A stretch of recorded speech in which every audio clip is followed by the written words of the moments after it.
இயேசு கிறிஸ்துவின் இனிதான நாமத்தினாலே உங்கள் ஒவ்வொருவரையும் நான் வாழ்த்தி வரவேற்கிறேன். இந்த காட்ஸ் கிரேஸ் ஊழியத்தின் மூலம் உங்களை சந்திப்பதில் மிகவும் மகிழ்ச்சி அடைகிறேன். இந்த நாளிலும் கூட வேதத்திலிருந்து ஒரு வசனத்தை நம்ம தியானிப்போம். நீதிமொழிகளின் புஸ்தகம் 14ஆம் அதிகாரம் 30வது வசனம், பொறாமையோ எலும்புருக்கி அப்படின்னு சொல்லப்பட்டிருக்கிறது. இந்த பொறாமையோ எலும்புருக்கி அப்படின்னு இந்த வேதத்தில் சொல்லப்பட்டிருக்கிறது. இன்றைக்கி நம்ம படிக்கிற இடத்துல, வேலை பார்க்குற இடத்துல, வசிக்கிற இடத்துல இன்றைக்கி பொறாமைப்படுற மனிதர்களை தான் நம்ம நம்ம என்ன செய்கிறோம், பார்க்குறோம். ஏன் ஊழியம் செய்கிற இடத்துல கூட இன்றைக்கி பொறாமைப்படுற மனிதர்களை என்ன செய்ய முடியும், பார்க்க முடியும். என்னுடைய வாழ்க்கையில் கூட அப்படி நிறைய உதாரணங்களை நான் சொல்ல முடியும். ஒரு முறை பாருங்கள், ஊழியத்தின் பாதையில் ஆண்டவர் பயன்படுத்த நினைக்கும் போது மனுஷர்கள் என்ன செய்வாங்க, சில காரியத்துக்கு தடை பண்ணுறதை நான் பார்த்துருக்குறேன்.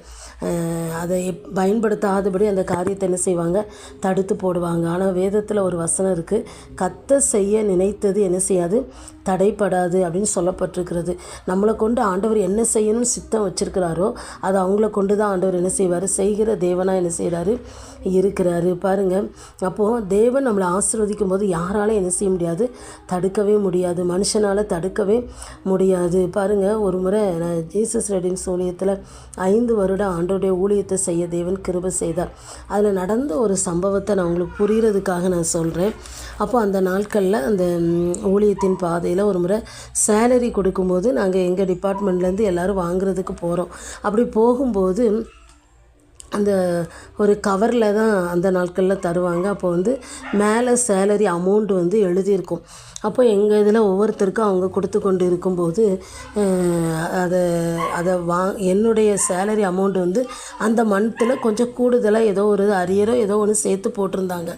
அப்போது அந்த அமௌண்ட்டு மேலே தெரிஞ்ச உடனே அதை பார்த்ததும் 2 பேர் அதை பார்த்து செய்கையால் பேசியிருக்கிறாங்க.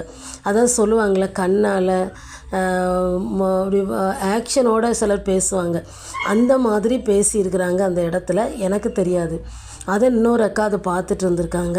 ஆனால் நாங்கள் கூடி ஜெபிக்கும்போது வாரத்துக்கு ஒரு முறை ஒரு அண்ணன் செய்தி கொடுத்து ஜெபம் பண்ணுவாங்க, ஒரு ஊழியம் செய்கிறவங்க. அதே மாதிரி அவங்க வரும்போது அந்த மெசேஜ் கொடுக்கும்போது இங்கே என்ன நடந்துச்சோ அந்த காரியத்தை அவங்க செய்கையில் அப்படியே செய்து காட்டி அந்த மெசேஜை கொடுத்தாங்க. அப்போது அதை பார்த்துக்கிட்டு இருந்த அந்த அக்கா எல்லாம் முடிஞ்சு அவங்க போன பிறகு சாப்பிடும்போது என்கிட்ட சொன்னாங்க, இதே மாதிரி தான் உங்கள் சேலரி இதை பார்த்து இப்படியே பேசுனாங்க, அதை அப்படியே இந்த ஊழியக்காரர் மூலம் ஆண்டவர் பேசினார்.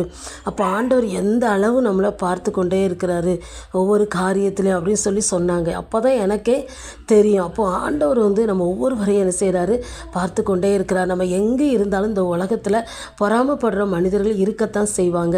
ஒருவேளை எந்த இடத்துல அவங்க நம்ம வாழ்க்கையில் இருந்தாலும் நம்ம அதில் நம்ம ஞானமாக இருக்கணும். ஏன்னா வேதத்தில் வசனம் சொல்லுது, பொறாமையோ வென்றால் அதற்கு முன்னிற்கத்தக்கவன் யாருன்னு சொல்லி வேதத்தில் சொல்லப்பட்டிருக்குது. அப்போது பொறாமைக்கு முன்பாக யாருமே நிற்க முடியாது. அப்போது அப்படிப்பட்ட சூழ்நிலையில் அவங்க கண்களுக்கு மறைவாக நம்ம இருப்பது நல்லது, இல்லை அவங்கள விட்டு நம்ம விலகி செல்வது ரொம்ப நல்லதுன்னு சொல்லி நம்ம பார்க்குறோம். அப்போ பாருங்கள், நம்ம அப்படிப்பட்ட சூழ்நிலையில் அப்படிப்பட்ட மனிதர்கள் நம்ம வாழ்க்கையில் வரும்போது நம்ம ஞானமாக பேசுகிற வார்த்தையில் நம்ம ஞானமாக பேசணும். நம்ம வீட்டில் கூட அவங்கள எந்த எல்லை வரைக்கும் நம்ம அனுமதிக்கணுமோ அது வரைக்கும் நம்ம அனுமதிக்கணும். அப்போ தான் இப்படிப்பட்ட காரியங்களுக்கு நம்ம விலகி என்ன செய்ய முடியும், காண முடியும். இப்படிப்பட்ட காரியங்களுக்கு நம்ம தப்பித்து கொள்ள முடியும். ஏன்னா பொறாமைக்கு எந்த ஒரு மனிதனும் முன்னிற்க முடியாதுன்னு வேதவசனமே சொல்லுது. அப்போ அதுக்கு நம்ம விலகி மறைந்து கொள்வது நமக்கு நல்லது. ஆண்டவர் நமக்கு கொடுத்த ஞானத்தின்படி, நம்ம வேத வசனத்தின்படி நம்ம வாழும்போது நிச்சயமாக இப்படிப்பட்ட மனிதர்களுக்கு நம்ம விலகி ஜீவிக்கும்போது ஆண்டவர் நம்மளை என்ன செய்வார், பாதுகாத்து ஆசீர்வதிக்கிற ஒரு ஆண்டவராக இருக்கிறார். அப்படி கண்களை மூடி நம்ம ஜெபம்லாமா. எங்களை நேசிக்கிற நல்ல தகப்பனே, இந்த நாளிலும் கூட நீர் எங்களோடு பேசின இந்த வார்த்தைக்காக உமக்கு ஸ்தோத்திரப்பா. ஆண்டவரே, இந்த பொறாமைப்படுற மனிதர்களுக்கு நாங்கள் மறைவாக நாங்கள் காணப்பட, ஆண்டவரே அவர்களுக்கு விலகி ஜீவிக்க எங்களுக்கு கிருபை தரும்படியாக நாங்கள் ஜெபிக்கிறோப்பா.